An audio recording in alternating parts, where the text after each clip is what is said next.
Good morning.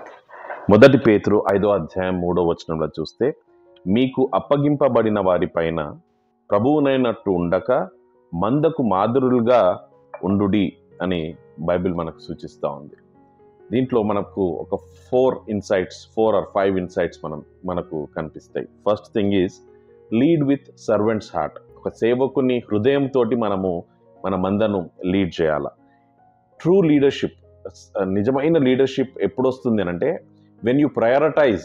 ఎప్పుడైతే మనము prioritise చేస్తామో, సేవ చేయడం మీద ఎక్కువ ప్రయారిటైజ్ చేస్తామో, అప్పుడు ట్రూ లీడర్షిప్ అనేది ముందరకు వస్తూ ఉంది. రాదర్ దాన్ సీకింగ్ పవర్ అని అంటే అధికారం కానీ లేకపోతే నాది నడవాలా అనే ఉద్దేశాలు లేకుండా ఉన్నప్పుడు the true leadership will come out.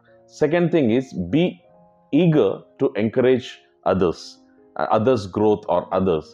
అంటే మనకు ఆసక్తి కలిగి ఉండాలా, ఇతరులను మనం డెవలప్ చేస్తూ ఉండాలి. ఏ విధంగా డెవలప్ చేయాలా?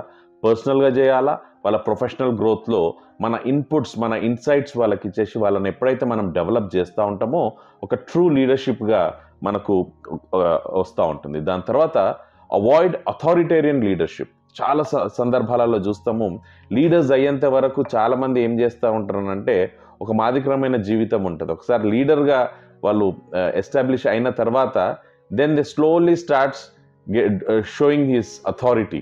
సో అథారిటేరియన్ లీడర్షిప్ నుంచి మనము వెనకకి జరగాలి. దాని తర్వాత the last point is stay accountable to God as an ultimate leader.